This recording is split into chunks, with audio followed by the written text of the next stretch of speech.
The college basketball experience, Southern Conference, aka the SoCon edition on the Sports Gambling Podcast Network, is brought to you by Underdog. Underdog is hooking up new customers. Play just $5 and get 100 in bonus funds when you sign up with our promo code TCESGP.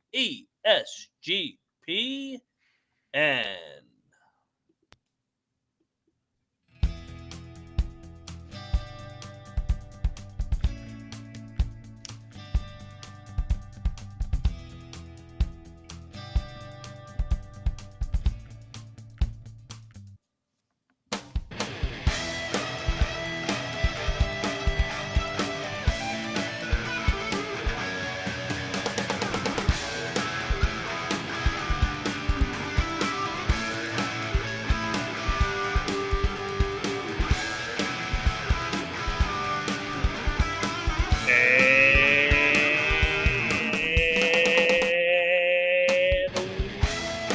welcome everybody into the college basketball experience, SoCon style. Leg number 2 of a 4-legger here tonight, quadruple header. Technical difficulties, had to get creative behind the scenes to get the SoCon in. So can't wait to talk about this league. I love this league. It's a great basketball league, underrated conference tournament. We'll break down all 10 teams, regionality at its finest in this league. But yeah. Well, first, I'll introduce ourselves. I am Moneyline Mac, a.k.a. the former video coordinator for Bob Huggins and Frank Martin.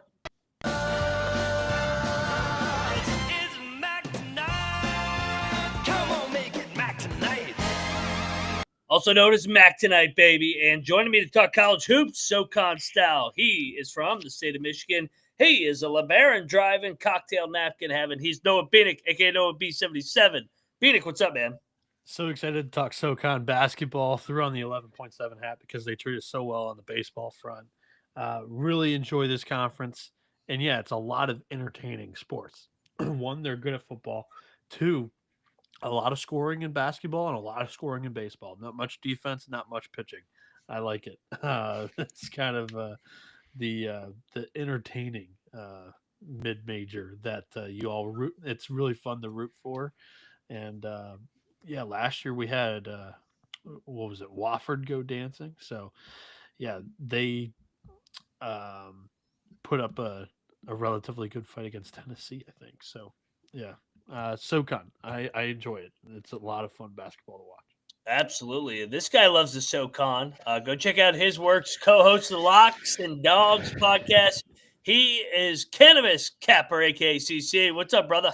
Mac, it's good to see you. Good to be back. Yeah, last year, not a lot of folks remember this, but Chattanooga won the NIT last year, and the final it was one of the best games that absolutely nobody remembers. Oh, I remember it because I lost a feature on it on live stream.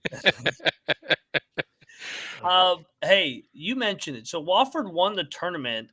So Chattanooga won the regular season, then won the NIT. Mhm. I want to speak to the continuity of this league real quick. 6 years, 6 different champions. Last year, Wofford got it done. The year before that, Continuity or parody? Parody, continuity, whatever the fuck the term is. The opposite of continuity. Is the exact opposit.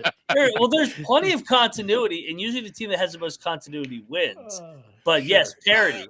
Yeah. I'm going to be on the damn mic for the next words. If I get a couple more brewskis in me, I'll be slurring my words by the end. That's definitely going to I'm just glad I caught you before you started rattling off. Parody, motherfuckers. But anyway, to my point, Wofford won it last year. Year before that, Samford, and they almost beat Kansas in the NCAA tournament. Furman, the year before that, beat Virginia. The year before that, Chattanooga, and they almost beat, I believe, Illinois that year. Yeah. Greensboro, they almost won an NCAA tournament game, I think, against Gonzaga the year before that. ETSU, the year before that. And then when you go back to 2019, you get Wofford again. So, like I said, a different Mercer's champion. Beating Duke, Yes, it's crazy. But 6 different champions in 6 years. This league is great. And the conference tournament is on crack every year because it's the craziest fucking games you'll ever see down there in Asheville, North Carolina. So, Bienick, how'd we do breaking down this league? We did well. I will say at the top of the other show that we did today, there was one league where you totally swept. There was one league where I totally swept. And there was one league where we went about 50-50. This was my league last year. Chattanooga wins the regular season, 15-3. They were my pick there. I nailed Wofford as a tournament champ. Corey Tripp and the guys, they were able to get that thing done after just a 10-8 regular season. But they go on a roll in the conference tournament. Just a lot of seniors that went for one last trip around the sun with the Terriers, and they were able to get it done. My sleeper was Chattanooga. They win the league. They were, I think, projected third or fourth. And with the small number of teams in the conference, we were good with the bold pick of Chattanooga winning because Samford was the preseason favorite. And I had them as my disappointment, along with Mac.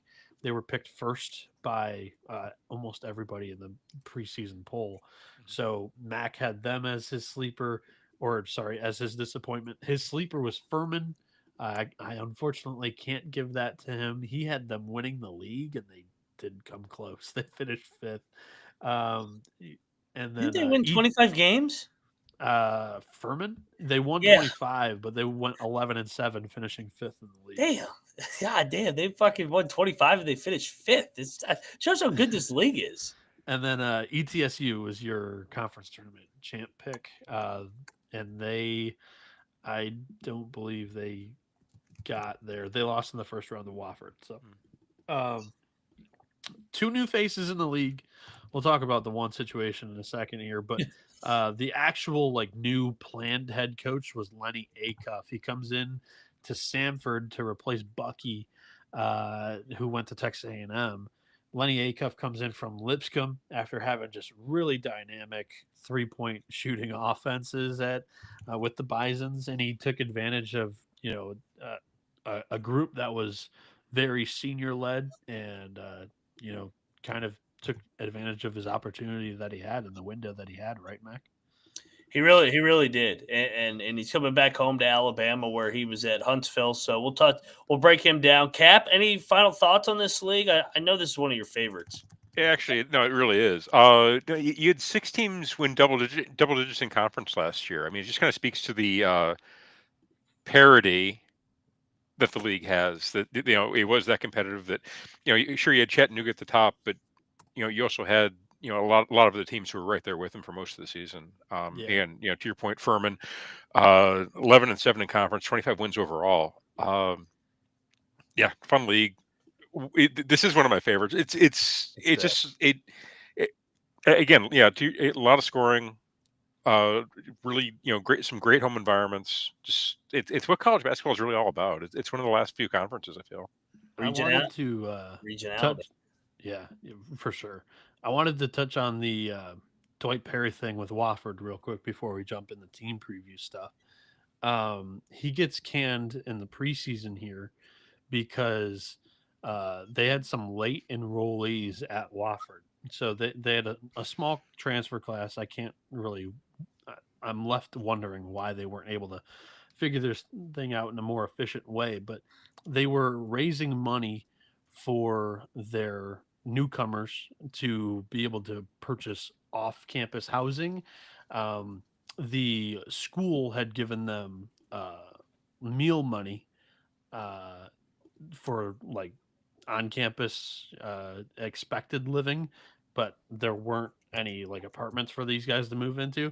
So from my understanding, they were living off campus but had on-campus meal plans, and they ended up getting busted, and Dwight Perry gets canned for it, which is just the most silly thing ever. Because Wofford is a administration that is very strict and is staying close to the rule book and obeying the rules actually for once in the NCAA, which a lot of programs don't willingly offer themselves up to the NCAA and report their allegations and whatnot. Because the same thing happened to Jay McCauley. He got canned for going over practice allotted time, the NCAA's guidelines for the maximum practice minutes. So the recent 2 coaches have both been fired due to NCAA quote-unquote investigations. And there's a new head coach at Wofford. His name is Kevin Giltner, and he comes in from Virginia Tech. Yeah, that thing was a witch hunt. Why they pushed him out in the offseason. There was some friction there between administration and the coaching staff, but yeah, you don't get fired for that in 2025. That's You went to the NCAA tournament in 2025. Yeah, too. it's just ridiculous. But Giltner was with Mike Young there for a while. We'll break him down in this new era of Wofford basketball. But yeah, if you want to get over there and check out some load management, go check out the NBA Gambling Podcast because they got you hooked up, breaking down daily picks. Good luck to them. Tune into the NBA Gambling Podcast wherever you get your podcast today. That league begins tonight. All right, number one. We're so interested in opening night NBA that we're doing college basketball conference. Yeah. I have two screens on. One's on FIU and Kennesaw. The other one's about to be on Western Kentucky and Louisiana Tech. The NBA will not sniff my TV tonight. Kennesaw up 7-0 early. I saw that. Good start for the old Owls. Owls. Apparently, Amari Odom is playing. Dan Earl starts it off here. He is headed into year number 4 at Chattanooga. Did a great job at VMI as well. They were able to break through and really turn that into a 500 program at the tail end of his tenure, earning him the Chattanooga job where he's been able to come over here and keep it running here. 68 and 38 industry years, 34 and 20. Last year, they get over the hump. They win the regular season. They finished second in the league the year before that. They win the NIT. Bienick, why will Dan Earl and company and these mocks keep it rolling despite losing a bunch? Yeah, they do lose a bunch. It's a little bit of a retooling year, but Earl, second place finish 2 years ago. Last year, first place finish. He was really good at VMI too. You got to have some trust in one. His offenses are just always elite in the SoCon, and there's some trust that you got to have in this program. They bring in a couple of transfers from programs that I wouldn't necessarily label as, your winning programs that are guaranteed to produce like stars in a SoCon. So I'm a little hesitant buying into the Nuga this year, like I did last year. They don't really have a number one point guard, in my opinion. They have Jordan Friesen coming in from D2 Pittsburgh State. He averaged 6 assists a game, 18.5 points, 30.5 boards. Not quite sure how well that's going to translate here into the SoCon. The two other guys that are probably going to split some time with the ball in their hands for the most part, Brennan Watkins and Teddy Washington. I don't know why, but my allergies started acting up like crazy here. Getting emotional talking about Watkins comes in from North Dakota State. He shot 36% from 3 on 4 attempts per game, averaged 3 assists, 3 boards in 27 minutes. There's projected 7 upperclassmen in this rotation. It's something that you got to like. You have Teddy Washington Jr. coming in from SEMO. He took 6.5 threes a game last year at a 29% clip. Averaged 14 points, 5.5 boards, 2.5 assists, 2 steals per game. He's probably the other guy in the mix to be the point guard, but he's definitely the on-ball, like, number one defensive guard for sure. Shakari Johnson is a big-time get from D2 Trevecca Nazarene. They're expecting big things from this kid. He's a graduate senior 6'4 guard. Put up 20.5 points per game, 5 boards. Shot 44% from 3 on 7.5 attempts a game. I think that's going to be able to translate into the SoCon. He's going to be a really important cog to this offense on the wing. Billy Smith is a 6'7 senior forward from Bellarmine who shot 38.5% from 3 on 6.5 attempts per game. Played 30.5 minutes for the Knights last year, averaging 14 points per game and 1.5 steals. You also have an Eastern Washington transfer here. Sebastian Hartman is a 6'6 junior forward. Averaged 9.5 and 4 with 1.5 assists per game. He also shot 36% from 3. The one returner that could be playing some big minutes here. He's honestly their best big man on the roster is Colin Mulholland, who only played 12 minutes a game his freshman year. He's a 6'10 forward. You also have a 6'9 forward, 6'10 forward, and Sean Kuzno and Makai Richards, respectively, returning from last year. And then Latif Diouf, a 6'9 sophomore. So they're repairing that backcourt with some transfers, relying on some development in the front court here. With Dan Earl's offense, you're always going to have the three-point shooting. There is plenty of that with this group. I don't know if they've got like a number one point guard. Jakari Johnson, that's the name to remember. Chattanooga, top 3 team for me, but I'm not sold on them winning the conference this year. Fair enough. I definitely have them top 3. I am really high on Teddy Washington Jr. from SEMO. I think I've seen him on a couple preseason player of the year lists, and I could definitely see it just given the athleticism that he brings to that backcourt. Especially in the defensive side, fantastic athlete. If they can get him to stop taking some of the stupid shots, I think and get him to be a bit more efficient. I think he actually, he could end up in the mix for the player of the year, the SoCon Player of the Year award. I'm surprised they were able to get Billy Smith unstapled from the floor at Bellarmine in order for him to transfer in. That's impressive. Other than that, this team looks reloaded to me. The rotation makes sense. It looks like a SoCon team. Yeah, I trust the program, trust the system. There's they're going to be in the mix for top 3 finish, possibly in the mix to win the conference. Cosign. I think there's I don't know if there's a clear top 3.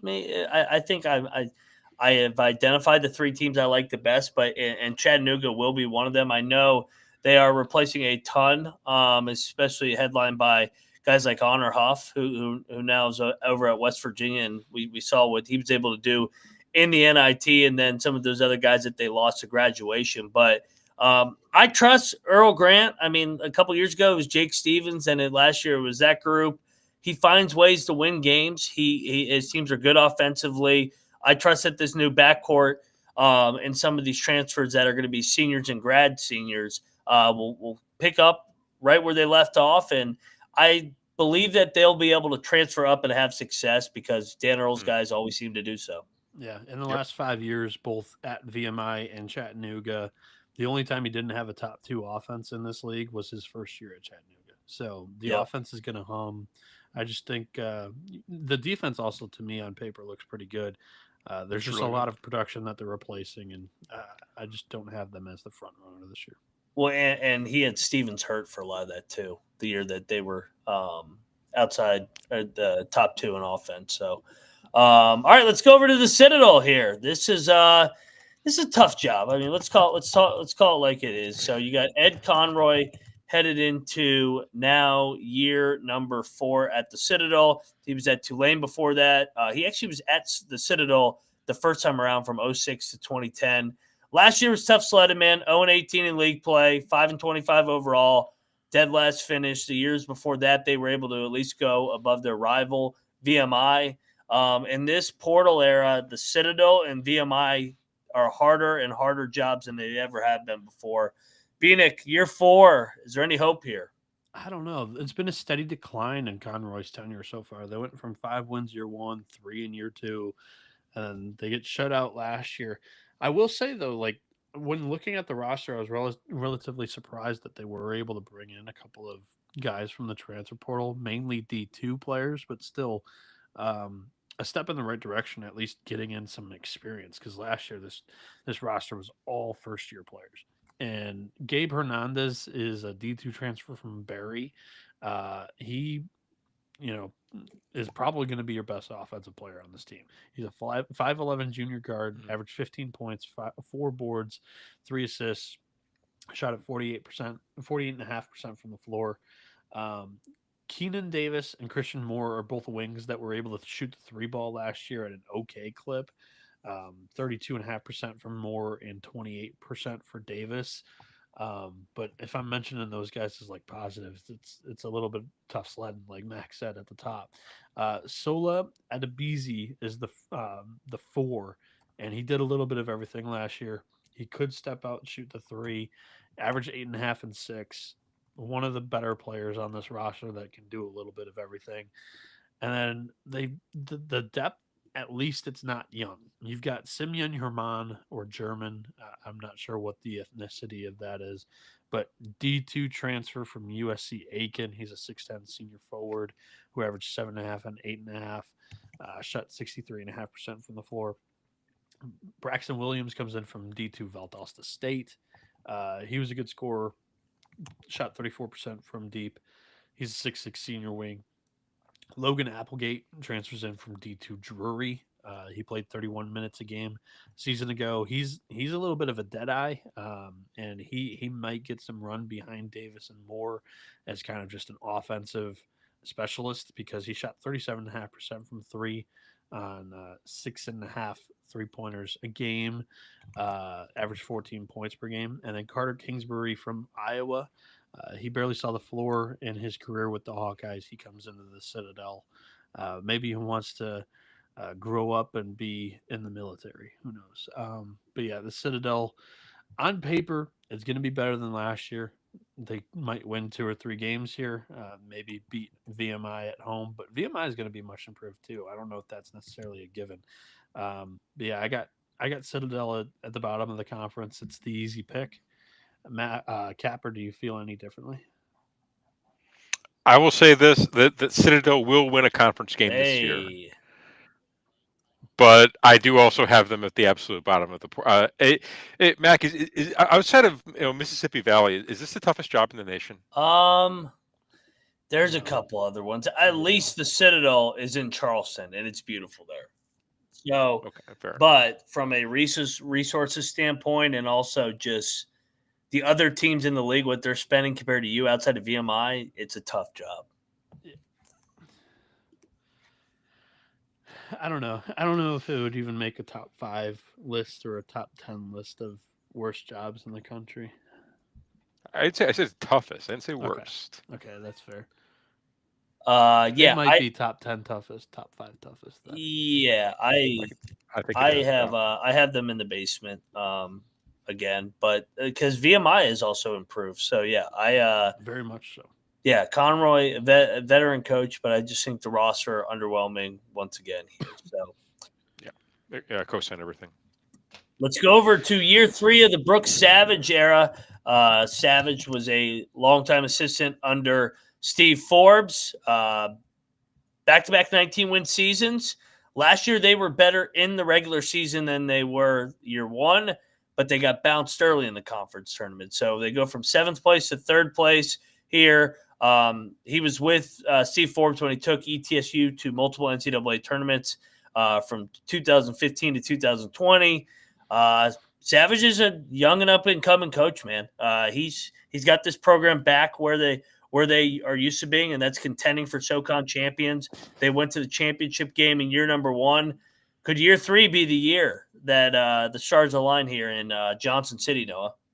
Yeah, I mean, I think they've got a shot because East Tennessee State's offense is the first 2 years of his tenure haven't been great, but Forbes being more of an offensive-minded coach, I'm willing to bank that that's a possibility. They've had a top 5 defense in both seasons so far.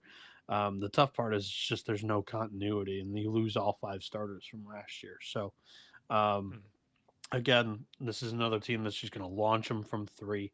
They bring in Milton Matthews from Florida A&M, who took 8.5 3 balls a game, hit him at a 37% clip for the Rattlers, played 31.5 minutes a season ago. He's a 6'3 senior. He'll be alongside Jalen Smith, who will probably be on the ball. Averaged 5.5 assists a game last year for the North Florida Ospreys. Took 5.5 threes a game at a 34.5% clip. Averaged 11.5 points per game in 27.5 minutes. He's a 5'11 junior point guard. Brian Taylor is a guy at Edwards, coming in from Edwardsville, one of their best players from last year's tournament team. He averaged 12, 4, and 3. He'll be able to fill in a little bit at point guard when Smith needs a blow. And also, this guy shot 45% from 3 on 2.5 attempts in Savage's system and in ETSU's awesome offensive system. He's going to be taking 4 or 5 threes a game, and if you're hitting at a 45% clip in the OVC, I think you could be around 35, 36, 37, and that's a really nice piece for ETSU this year. In the front court, they've got a couple of guys that they're willing to,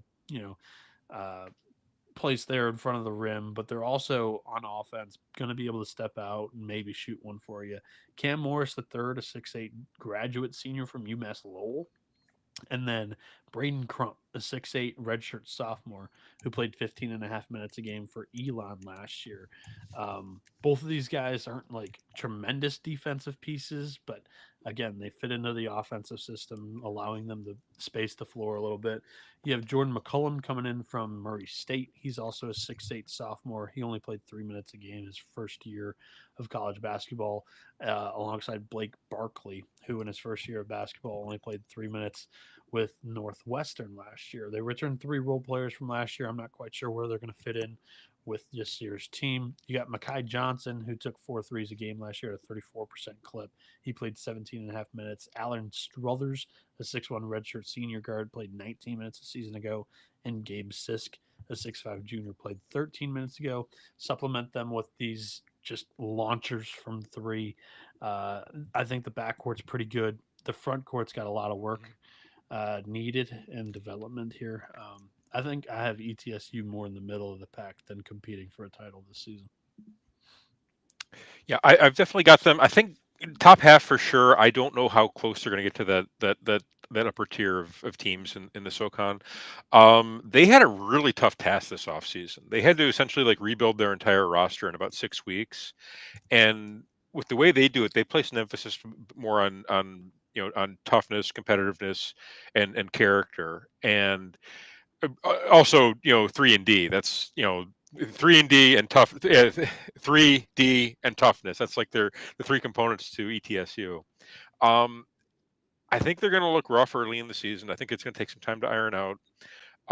They might look really rough in some of the non-conference games, but I have a feeling that by the time that conference play comes around, this is going to be a team that nobody wants to play, and I think they're going to bite some people, and I think they're going to bite enough people where they finish in that upper half of the conference. I'm not sure quite where to place them yet, but I like the coach, I like the program, and I want to watch it, but I don't know how good it's going to be. Mac, yeah, they could take a couple lumps in the non-con, but Savages earn the trust of me here now through 2 years, where I think that he'll have those guys playing good ball by the SoCon, and I have him in my top 3. I think from a talent standpoint, they're a good roster. Bringing over guys that were productive at the mid-major level, especially at the guard position. They're old, and Savage and Forbes, they have been really good with those transfers in Johnson City over the last decade. So I'll bank on the culture here in Johnson City. ETSU will crack my top 3. So former guests on the carousel, by the way.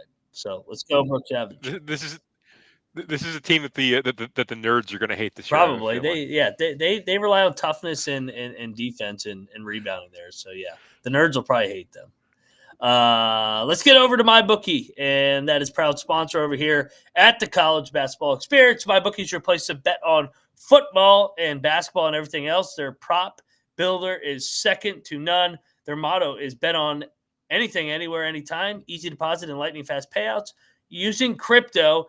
So head over to mybookie.ag and use our promo code TCESPN for a 100% back bonus up to $500. For a new customer, that's mybookie.ag. Promo code TCESG. We're also brought to you by Novig. Novig is America's #1 sports prediction market. Novig is getting the best prices everywhere. Available in 35+ states. Download the Novig app and get $50 off when you spend $5 and use our promo code SGPN. You'll get in on the action with Novig. Promo code SGPN.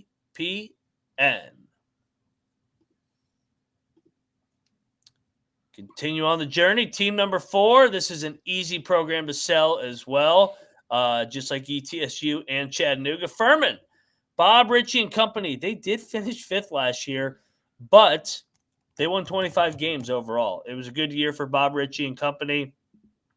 They got bounced in the NIT. Of course, 3 years ago, they go and beat Virginia in the round of 64. Bob Richey is basically automatic here to crack the top 5 every year. Actually, the last 2 years have been the 2 worst years in the SoCon finishing, but before that, he basically was automatic top 3, but still never had a losing record at Furman. Hasn't even come close to having really a losing record outside of that 117-16 when he lost to everyone off that 28-8 team. Yeah, they'll contend again because that's what Furman does. 8 straight top 5 offense and defensive teams in KenPom rating. 4 of those years, either first or second in both offense and defense. Richie's one of the best coaches in mid-major basketball, period. He was a guy that was in a lot of rumor mills for head coaching jobs in the power conferences, and it just, for whatever reason, maybe timing didn't work out at one of his top priorities or preferences at a spot. And he's still at Furman, and I think they're very thankful for it. They just built a brand new arena that they're going to be debuting this year. They need it well. And yeah, I mean, they've got a lot of guys that are returning to see that and watch it play out. I think that's very cool that they're able to maybe use that arena for some continuity here, because it is by far the most returning in this league besides VMI, which we'll get to VMI in a second. With Furman, I think you got Ben Vanderwall, who is probably going to step into being the most important player on this team. He's a 6'7" senior forward. Last year, he played 23.5 minutes. He averaged 5.5 points, 5.5 boards, 2 assists. Offense kind of just runs right through him. And then Cooper Bowser's the big defensive pillar for this team. He's a 6'11" junior rim protector. Very important to the team's success. Averaged 8.5 points, 4.5 boards, over 1.5 assists a game last year, 1.5 blocks in 25.5 minutes. He's going to play a lot more this season as well. What is the only question marks with this team is with them banking on development. The backcourt looks a little inexperienced, and especially with Abijah Franklin expected to be maybe the starting point guard for this team. He's a true freshman. He's more like he's really good off the bounce, developing the shot, and that's like one reason why he chooses to go into the mid-major route here. But I think this guy's going to be really good on the ball for them. Everybody on the team is like very unselfish. A lot of them have ability to be able to dish the ball. So if this doesn't necessarily work out, I think there's ways around not having a go-to on ball guy, because everybody's got a little bit of that ability. The shooting for me is also a little bit of a question mark. Edrin Bronson and Tom House are probably the go-to guys. House being money from last year, but in limited attempts. He took 4 attempts a game in just 18.5 minutes a game last year and hit it at a 40.5% clip. Expect that to expand a little bit this year. And Bronson, in his first year of college basketball, his freshman year, he played 20 minutes a game, took 3.5 threes a game, only hit him at a 30% clip. Those two are going to need to step up this year to really provide the offense, because the backcourt has some questionable holes because there's not much depth in this team. It's young, inexperienced. They're relying on development here. We'll see how Richie's able to do that. I have a lot of faith in the Paladins. Like Max said, their 2 worst years, and worst in quotes there because they weren't even really that bad under Richie, were these past 2 seasons. So I got Furman firmly contending for a title. Whether they can win a title depends on that backcourt and if they're able to develop a couple of these guys. So very excited to see what Furman's able to do this year. Yeah. This is one of the freshman classes in the SoCon that's actually really exciting. Not just Franklin, he led the state of South Carolina in scoring last year. So they definitely see him as a guy who can fill it up, as well as his athleticism is supposed to be off the charts. They also Colin Neal they brought in from Tennessee. He's supposed to he's supposed to be the quote here I'm reading. He looks like a linebacker. He's jacked. So I'm excited to see that on the court from a freshman. Alex Wilkins, he's a 6'5" true point guard out of Massachusetts, who's one of the top players in New England. So he could he could end up in kind of a timeshare at that point guard position if Franklin struggles early. They also brought in 3-star from Atlanta and Owen Ritger, and they brought in Cooper Bowser's little brother Cole. So it's kind of cool to see this team like maintain its continuity in terms of the some of the guys that we remember from last year, but also you kind of see that next generation like coming in as well. So it's going to be interesting to see how this plays out. I actually really like this team. They're in my top 3. They're in my top 3 too. 6 out of 8 years they've won 20 plus games. They're making 7 out of 9 after this year. Yeah, they're not old, but they have a lot of continuity in their program. So, and with the way that they play, the unique way he's able to space the floor offensively, that's what's so fascinating about this league. You got teams that have their brand of basketball and have their identity. ETSU, we just talked about, they want to junk it up. They want to out-athlete you. Furman, they want to space you out, make some jump shots, more the pretty boy style of basketball. And Chattanooga is also a offensive juggernaut. So Bob Richey, he knows how to run a program. And I think another thing, they're going to get more wins in league play because they have a home court advantage again, rather than playing in downtown Greenville where nobody was at those games. So, yeah, they get the home court advantage back. Furman right at the top. Let's go over to Mercer, Ryan Ritter. Ryan Ritter is a good coach here, but 205 and 139 overall. Did a good job at UT Martin. Won 20 plus games his final year there, 19 the year before that. He also did a solid job at Bethune-Cookman, finishing in the top 4 in each of his 3 years. He was good at the JUCO level with Daytona State.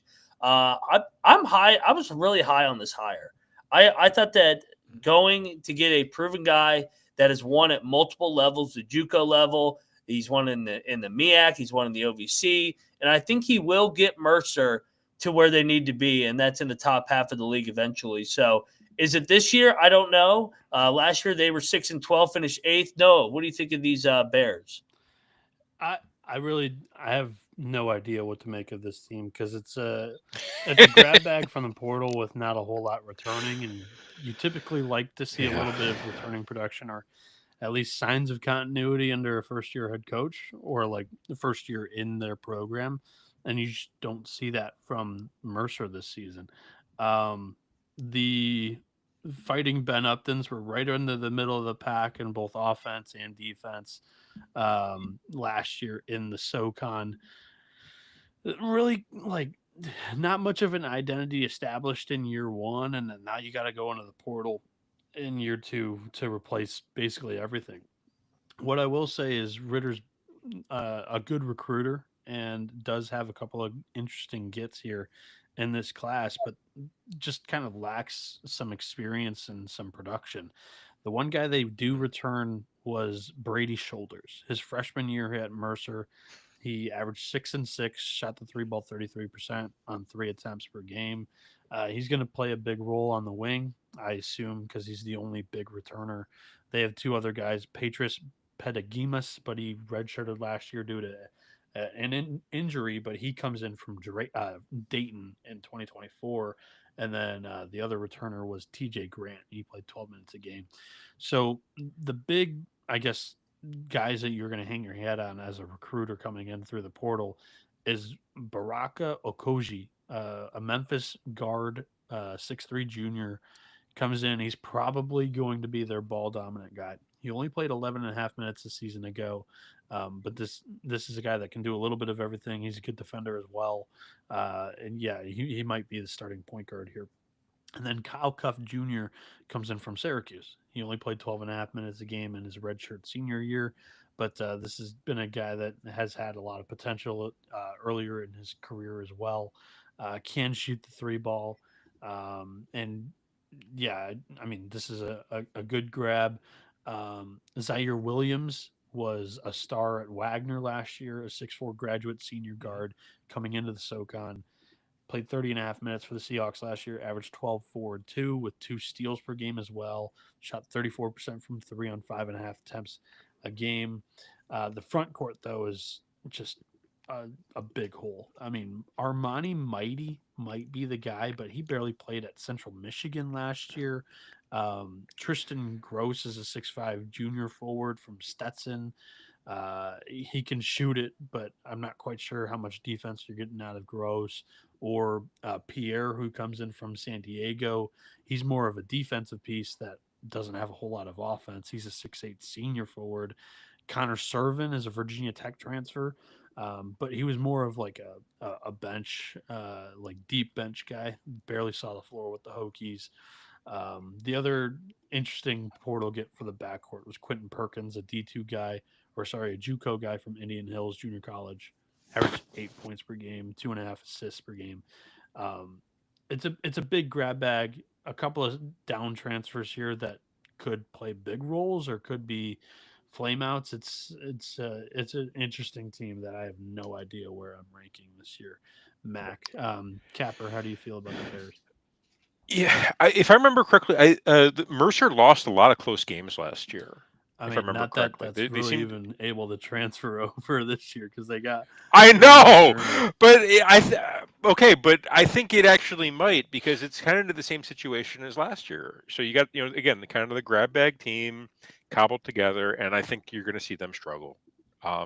They're really banking on Armani Mighty as coming through for them in the post. Apparently that they, I was reading an article with interview with the coach where he was even saying that this we're gambling a lot on him and really hoping he can come through.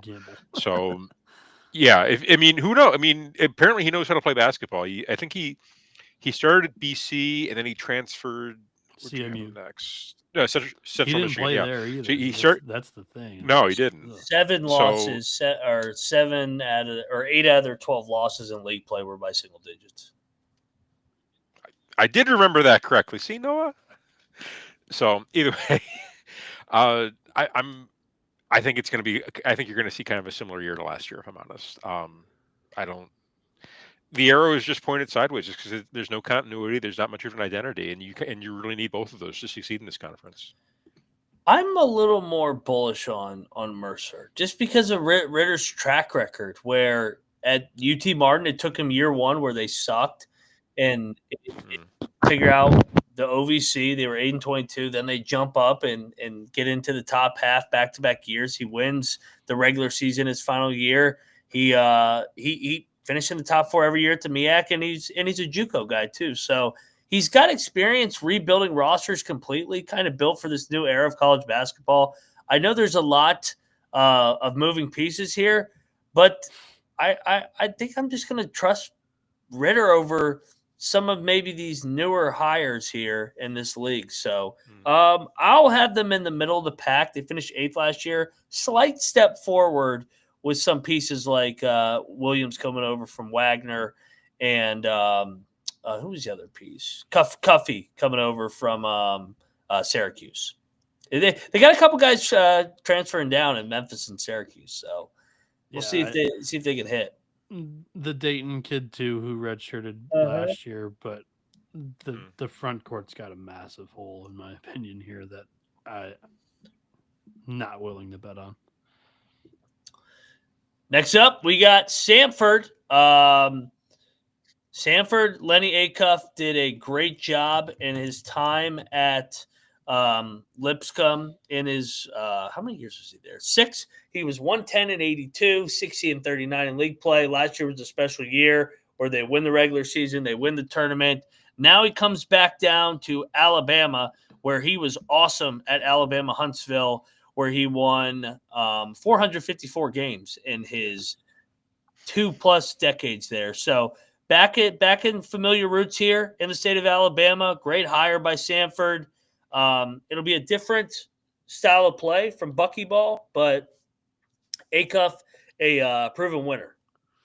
Yeah, it's a different style of play from buckyball, but a very similar style of play in the rest of the conference. Lennie Acuff, another 3-and-D guy. And He's had maybe more dynamic forwards that are also able to shoot the three. You look at Ognisevich for him a couple of years at Lipscomb. But yeah, I mean, winner at the D2 level, winner at Lipscomb, and then he parlayed that into a job D1 back in the state of Alabama, like Mac mentioned. A lot of the guys that he brings in the portal aren't necessarily like volume shooters, but they were efficient shooters. And I think he's going to turn them into volume shooters, if you know what I mean. So Jaden Booth is a D2 transfer from Florida Southern. And yeah, Acuff's D2 roots, same conference. Like, I think this kid's a baller. He's probably going to be their point guard too. He averaged 5.5 assists a game.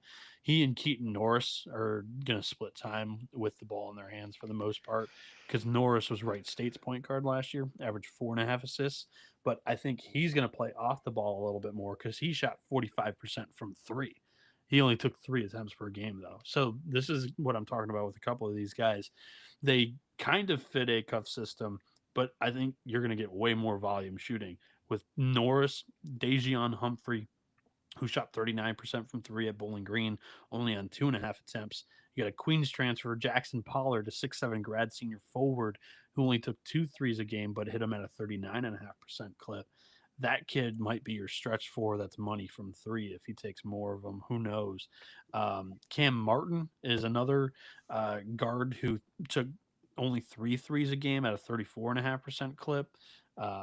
Those guards right there, I think, are going to be really interesting in this offensive system if they're shooting more threes and their percentages are able to translate into the SoCon, which I don't think, I don't vision it not being able to do. All these guys coming from quality conferences and the SoCon, if there's one nitpick to have with the conference, the defenses aren't very good. And then Dylan Faulkner is a dog. Comes in from Lipscomb, follows Acuff here. He's a 6'9 junior forward who is a great rim protector. He averaged over 1.5 blocks per game in just 17.5 minutes, but he produced in those 17.5 minutes, 10.5 points per game, 5.5 boards, 2 assists. And this guy has a little bit of shooting ability as well. He was 61% from the floor.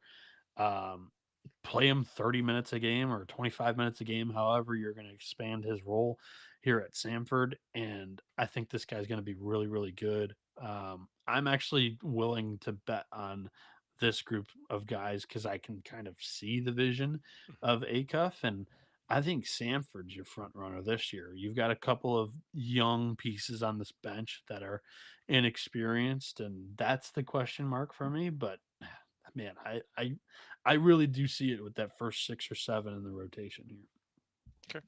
Okay. This year, I mean, it's obvious that Acuff is looking to establish culture. If you hear him talk about this team, it's all about culture, all about bringing in high character guys who are going to do the play within the system, do their jobs, and and represent the school is what he's looking for. Faulkner, I like him a lot. I love his game. I'm just a bit concerned about the health. He got injured last year, and it from my training in baseball, the best predictor of future injury is past injury. And I'm always, and I would be concerned about a heavy workload for him, especially in a year that I think it's going to be more about setting a standard as opposed to necessarily success in the conference. I do think this team is going to be good. I have them outside. I have them upper half. I don't have them top 4. There's a lot of moving pieces. They need to establish a lot. But I think, again, this is another team that by the end of conference play, they're going to be the team that nobody wants to be anywhere near, because I do think they're going to get this up and running pretty quickly. Also, this year is also kind of about building for the future. If you look at some of the transfers he brought in, I see 3 sophomores and a junior and Faulkner. So I think he's looking to bring in guys who are going to be with him for a couple of years and not just be the the so-called rent a player or portal player, whatever you want to call it. Well, there are 4 fifth-year seniors in the starting 5 years. That's fair. No, and that's fair. But you also see him bringing in some of the underclassmen as well. Yeah, there's a lot of freshmen on the bench for sure. I have him in my top 4. It's just the transition of styles that worries me. Buckyball is such a crazy, unique way of playing. Acuff is more spread you out and run really good offense. Yeah, they play fast for the most part, but the Bucky ball was a chaotic pace. So I like him bringing over Faulkner, who knows his system, over from Lipscomb, and obviously very productive, averaging double digits. So Faulkner will be his horse that'll get the culture going down there in Birmingham. Samford will be good once again. I'll tell you who else will be good once again, and that is our good friends over at Underdog Fantasy. Underdog also has a great place to play Fantasy Pick'em, where you can win up to 500 times your entry. Simply pick higher or lower on your favorite player stats, available in a ton of different sports. Underdog's got a brand new offer for new customers. Play just $5 and get 100 in bonus funds when you use our sign-up code, which is TCESGPN. We're also brought to you by Rhythm. Rhythm is crushing college football and NFL with picks and props. Also giving away weekly cash prizes just for tracking your bets in the app. Track 5 bets on the same type from any model you build, and you can win up to $1,000. Use our promo code SGPN25 when you download the Rhythm app for 25% off. When you do our first month, download the Rhythm and use our promo code SGPN25. Next up, UNC Greensboro. Mike Jones down there. He was at Radford before coming over to Greensboro. He is headed into, that is the other Mike Jones over there at Old Dominion. I was like, this is not his second year. Yeah, this is year 5, 3 straight 20-win seasons. Every year they finish in the top half. His worst year being the first year finishing 5th. But the last 3 years, top 3 finishes. Basically did the same thing at Radford his last 4 years. A proven winner under the Shaka Smart tree. 252, 199 overall. Bienick, you got to think that Greensboro, despite losing a bunch, still will be chippy. Yeah, I think so. Mainly because Jones is a great coach. Yep. Last 3 years, 3 in a row, top 3 offenses and top 4 defenses in this SoCon. But yeah, they lose a ton. I do think it's a step back from those top 3 finishes over the last 3 years in this league. You've got 1 returner total. 2 walk-ons and 1 returner total. Domas Kozonis, a 6'10 junior forward, only played 6 minutes a game a season ago. Clinton Afinda and Clyde Bailey are the 2 guys that played under 3 minutes a game last season. Your portal here is from low major D1 schools or even JUCO and D2. So I trust Jones in being able to establish a good culture and being able to coach up a group of guys and get the most out of it. But at the same time, I think this is a little bit of a down year. The one guy that, comes in and I think you can expect big things out of is Justin Neely. This guy was a really good player at Albany last year, a 6'6 redshirt senior forward, played 25 and a half minutes, averaged 11.5 points per game, 7 boards, 1.5 assists, shot 49% from the floor.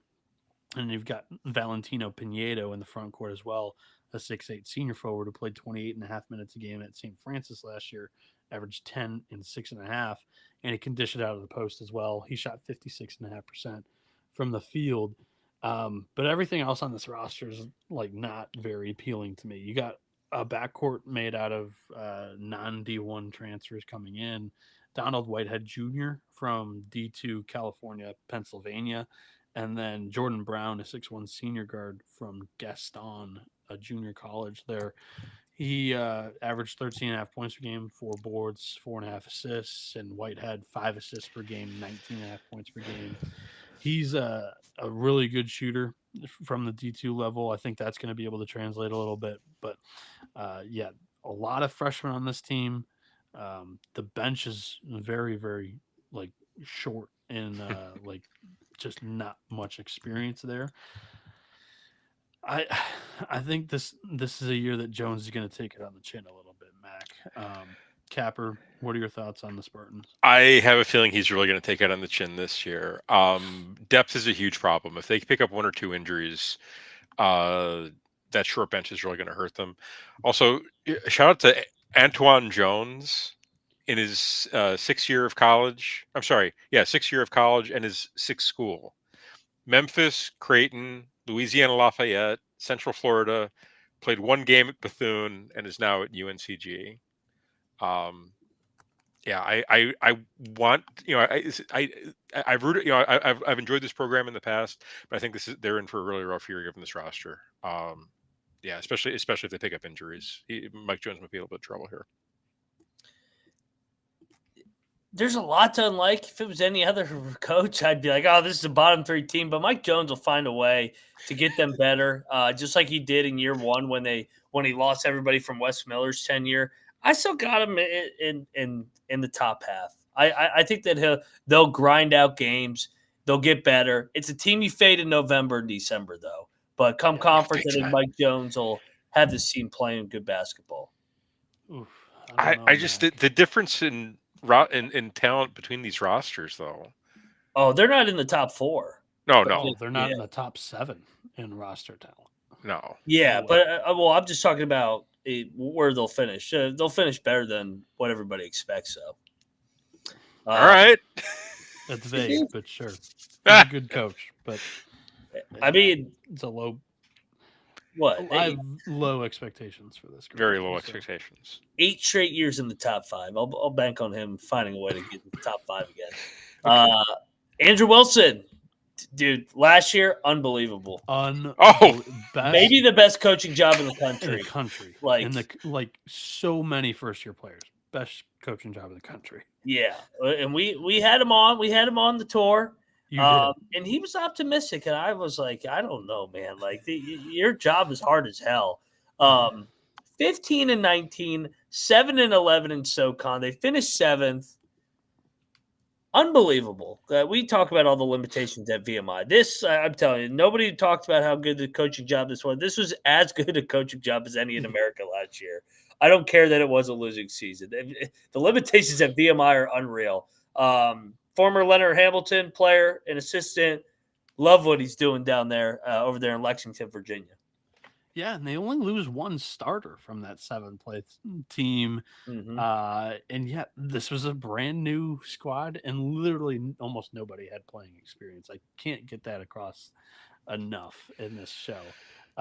It's an extremely salty defense. Everybody's active on the defensive side of the floor.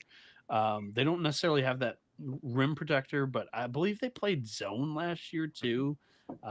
Mac, I might be wrong there, but like the defense was incredible. TJ Johnson, I mean, I might be crazy, but like they got 2 of the top 5 guys in the league possibly this year.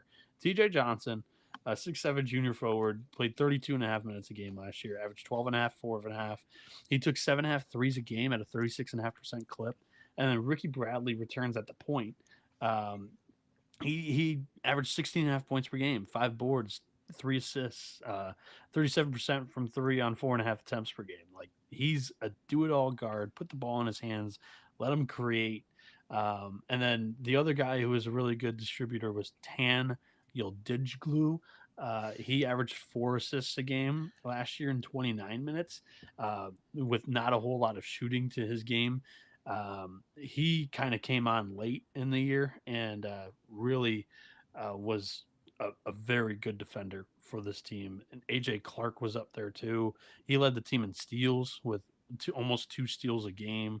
But again, like, the talent here at VMI is not great. He's not a great shooter either. Robert Peters is your 6'8" senior or 6'8" junior center. Again, like they're doing the best with what they've got. Linus Holdenstrom was really good his freshman year, played 21 minutes, shot 34% from 3 on 4.5 attempts per game. You've got Walker Andrews, who played his first year of basketball last year, took 3.5 attempts from deep on 31.5%. Caden Stuckey was a freshman. Jalen Pazon was a freshman. Cal Liston was a freshman. They all played double-digit minutes a game last year. And, Mac, they bring in a Wake Forest transfer, which is damn good for VMI. Mason Hagdorn. He didn't play in his freshman year at Wake, but he comes in, and he's the tallest dude on this roster. And they're going to need him to play minutes because this is like you're going to need a big man in the SoCon.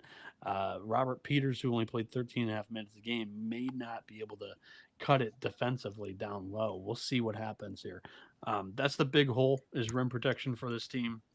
But again, really active defense. They've got some length. And yeah, they threw some zone at you and they were aggressive on the ball. Ricky Bradley, TJ Johnson, those are the two guys to know for this offense because I don't think it's going to be a very efficient offense.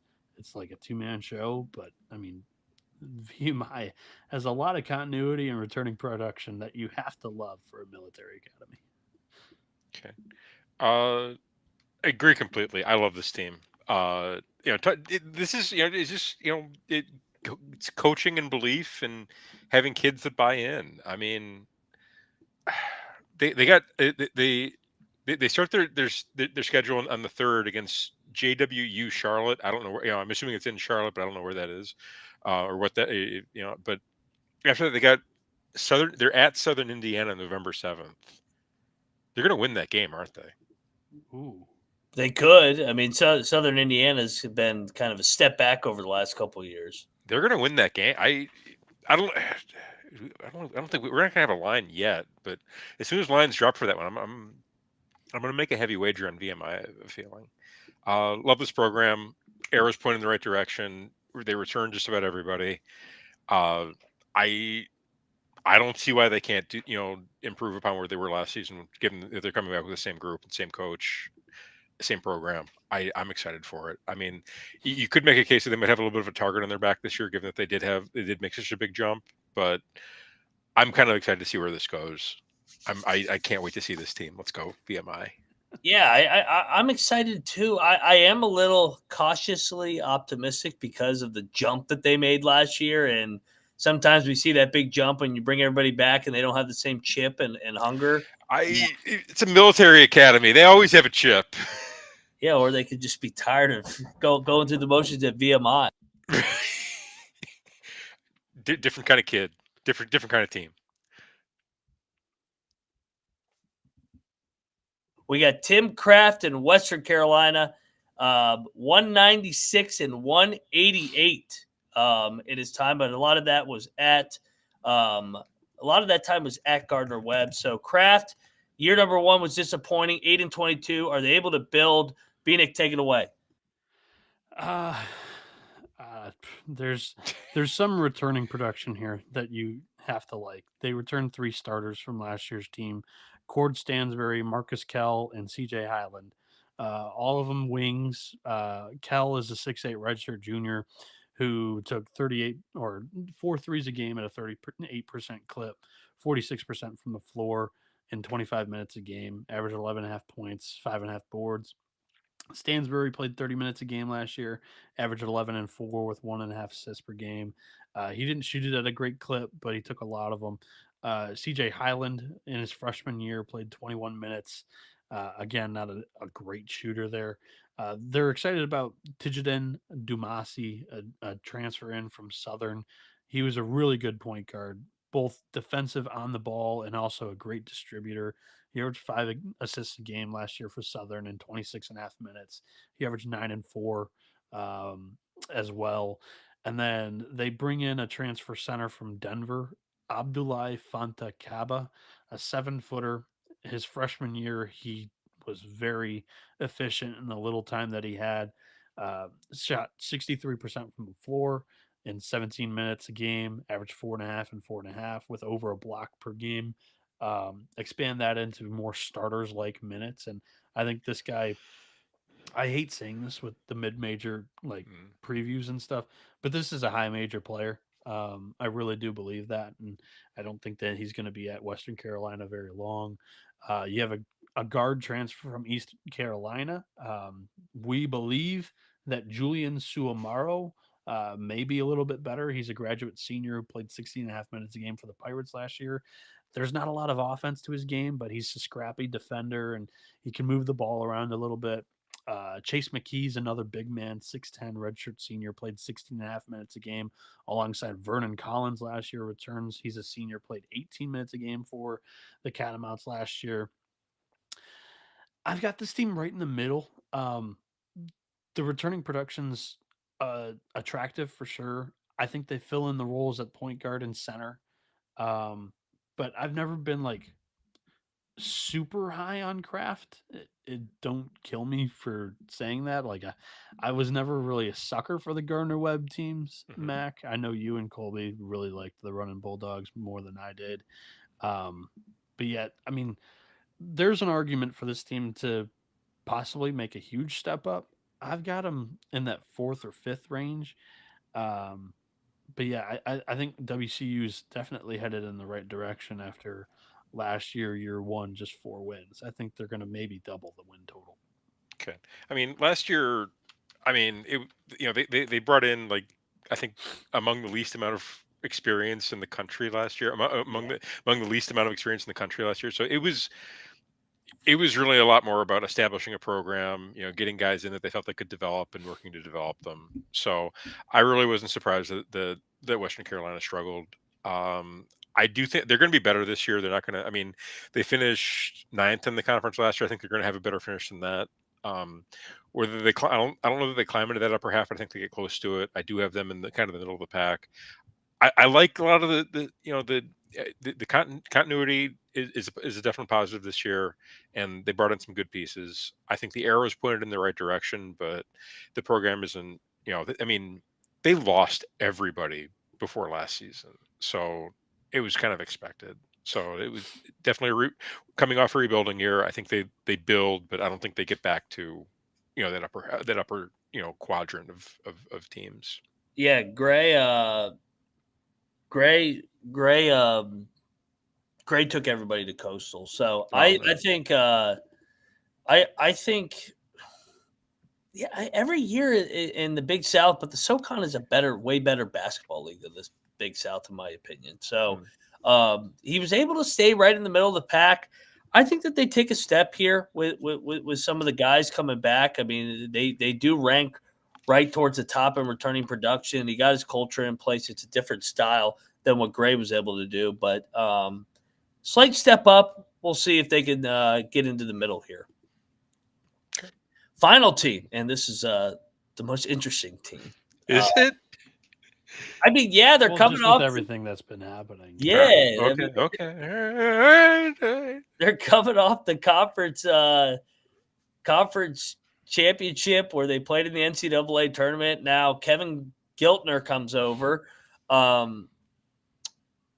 He just got the job, 2 weeks ago or September 19th? Head coach too, right? Yeah, first-time head coach. He was at Wofford from 2013 to 2019 with Mike Young. Yeah. He played at Wofford, so he is a Wofford guy through and through. So if they want the clean image, Giltner is their guy.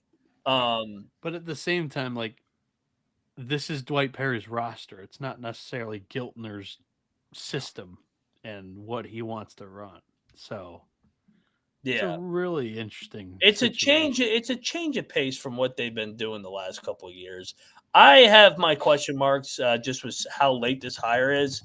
This could be a lot of growing pains in year number one for Wofford, just with the change.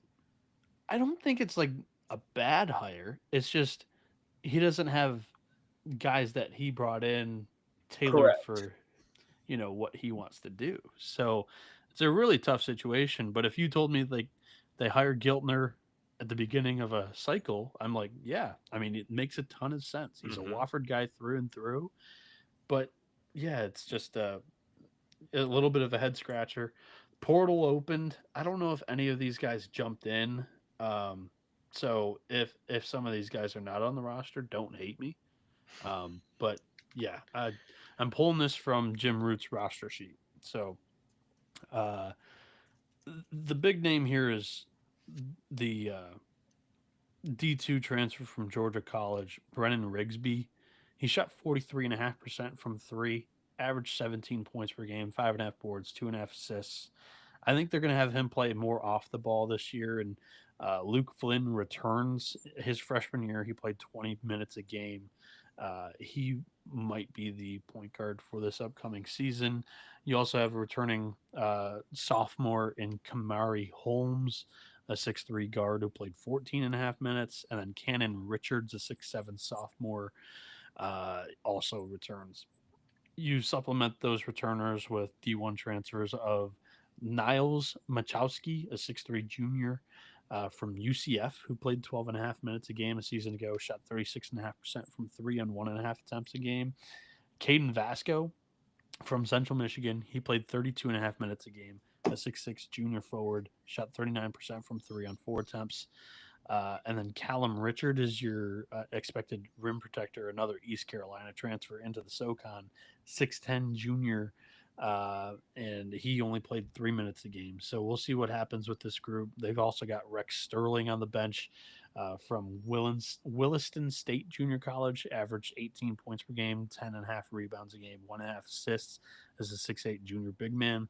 But again, he's not like going to be able to really eat up on the glass because he's playing against D1 level competition now. So we'll see how that translates. I got Wofford near the bottom. It's just there's inexperience and youth on the bench. I'm not even sure if this roster is really tailored for Giltner. I have a lot of questions with the Terriers. I don't love the whole situation that's going on right now in Spartanburg. So I got Wofford near the bottom. Okay, so Wofford, they start against George Mason at home. Then go to play. They play Milwaukee in Spartanburg. Loss. Auburn in Auburn. Blarman. It might help them though by the time they get to conference play. UNF. I don't know how that helps you. You get your dick kicked in and like none of these are his guys. And Mac, imagine you getting your first head coaching role on September 19th. Yeah, September 19th. Like, well, I don't know any of these guys and their strengths or weaknesses or whatever. Like, good luck to Giltner. I hope he gets 10 wins, but I am seriously questioning if he's able to get to 10. Well, November 21st, they have Erskine College. I feel that's likely to be their first win. Outside of that, they Union Commonwealth they have to play before SoCon conference play starts. So, it's gonna be a rough non-conference slate for Wofford. Mystery team. I'm gonna rank it near the bottom. I'm not too optimistic just given the situation. It's just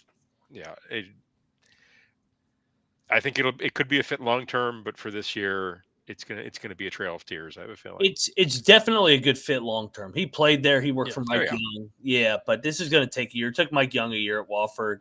They're going to be at the bottom for me. So this is a long term hire. And I'm sure he'll win championships there, but not this year. No, not this year. All right, let's go. 10-1. 10. We all have Citadel. Citadel, easy money. All right. At number 9, I got Wofford. Number 9, I have Wofford. Too many question marks. So hopefully Giltner proves us wrong, but I have, like I said, we all have our question marks. All right, now let's have some fun. Western Carolina 8. Ooh, I'm much higher than you. Hang on. I have Mercer 8th. To me, transfer portal grab bag, front court has a bunch of holes. I'm not really high on this roster, so I got the fighting Ben Upton's 8. I want to pick them higher. Hang on. I'll go Greensboro 8. Okay. At 7, I got VMI. I have them finishing in the same spot as last year. Yes, they bring back a lot, but I think they overachieved so much last year. I don't know how much higher they can go. 7, I've got Greensboro taking a big step back. Mike Jones is a hell of a coach. I think I have him in this spot, getting the most out of this roster. 7th. Okay. I'll go number 8. Give me Mercer. I'm sorry. It's number 7, Mercer. At number 6, I went with Mercer. I went with the Bears there. Ryan Ritter, they take a slight step up here, to get into the 6th spot. I've got VMI 6th. It's just incredible returning production for a military institution. They still lack the offensive talent for needed in the SoCon, but I think they've got a great coach, two great players in Ricky Bradley and TJ Johnson. I got VMI 6th. Okay, 6, I have Western Carolina. Number 5, I got Greensboro. Mike Jones, young team, but he finds a way to get better, and they're ready to go by conference play. 5, I got East Tennessee State.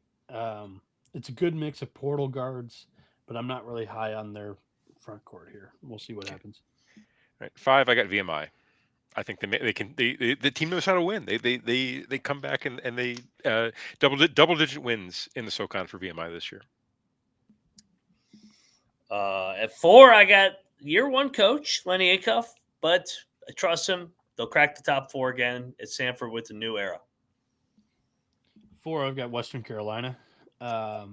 Brings back some production while I think they plugged their point guard and center holes really well with the transportal. So lack a little bit of depth, but I like this roster a little bit more than some of the others we were talking about. So give me the cat mounts 4.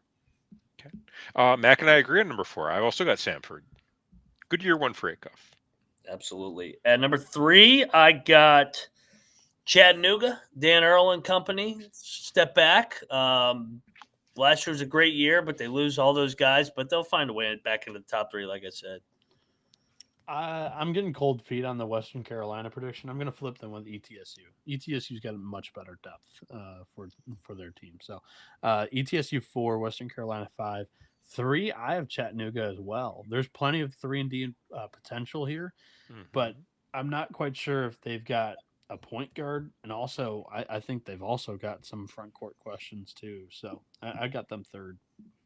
I've got ETSU racking up a bunch of ugly wins and making it to 3rd. I got ETSU in the 2 spot. Brooks Savage continues the trajectory here. I got him in the 2 hole. 2, I've got Furman. I think that Bob Richey's got the best resume in this league. He's consistently had top 5 offense and defense in years. 4 years top 3 for both.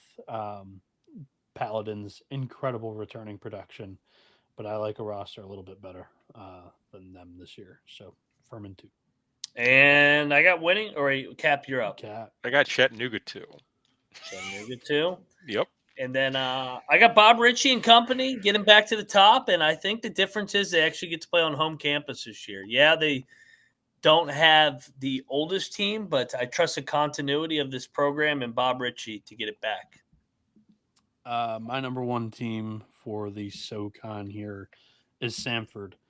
To me, really good shooting surrounding Dylan Faulkner, who I think has a chance to be the best player in this conference this year. He's a great rim protector. He can shoot a little bit, but he just stuffs the stat sheet in so many ways. And I really like a lot of the it's just Samford checks a lot of boxes for me. So I'm going with the Bulldogs there. All right. I've got Furman breaking in their new building in proper fashion with a regular season championship. Turney, give me them Buccaneers, man. Brooks Savage, ETSU, another. They haven't won it in like 5 years, so they're due just like Wofford was due last year. So yeah, the cycle continues in the SoCon. Cap, do you have yours ready? Yeah, I do. Go ahead. I got Samford winning the conference tourney. Acuff back to back. Lipscomb and now Samford. I'm just looking because backcourts win in this league. I'm gonna go ETSU. I think they've got the best backcourt in the league. I think you might be right. That's a good call. Bus, we're all gonna say Wofford. Yes. Yeah. Well, it's just low. UNCG. I mean, they finished 2nd last year. That's yeah. I mean, if you're going off a regular season finish, Wofford was middle of the pack and UNCG was 2nd. I've got UNCG as my bust. I think I'll go Spartans too. I'm going Wofford. Wofford finished 6th last year at 10-8, so you need them to either win 7 games or finish 9th, which I like the 9th. I think the 9th is going to happen. But I think UNC Greensboro from 2nd to 7th is still very much a quality disappointment pick. Sleeper? Wait, is there a SoCon preseason poll out? I've got Furman as my For sleeper, basketball? I guess. I mean, There is a preseason poll for the SoCon. So Who's the preseason favorite? Chattanooga? Chattanooga's preseason 1, Furman's 2, Samford 3, ETSU 4, Greensboro 5, VMI 6, Western Carolina 7, Mercer 8, Wofford 9, Citadel 10. Mine's pretty aligned with that. Yeah, I think I'll go Western Carolina as my sleeper. They were picked 7th here. I have them 5th. I got Mercer at 6. That's 2 spots above where they were picked. Fair. Okay. And then I'll still stick with Greensboro. They were picked 5th. I've got them 7th. Okay. I've got Greensboro 8th, so. I'll go instead of Western Carolina, I'll go Samford. They were picked 3rd. I've got them winning the league. They didn't get a first place vote in the coaches poll, so I'll go Samford as my sleeper. All right. That does it. Another league in the books. Leg number 2 down, 2 to go. You want to know who's the preseason player of the year from the coaches? This is great. Ricky Bradley of VMI. That's awesome. Good for him. By the coaches. Good for him. You can tell there's not a lot of returning production in this league. If VMI has the player of the year in the preseason. So, hey, everybody, go check out the Locks and Dogs podcast with Cannabis Capper. You'll see Cannabis Capper here in about 15 minutes previewing the summit. Go check out Noah Bienick at NoahB77_. I'm at Moneyline_Mac. See you guys in about 15 minutes. Hopefully the technology works here. This is the College Basketball Experience. See you soon, jackasses. You better start thinking about yours. And we are out of here. Has the world fallen in Knoxville yet?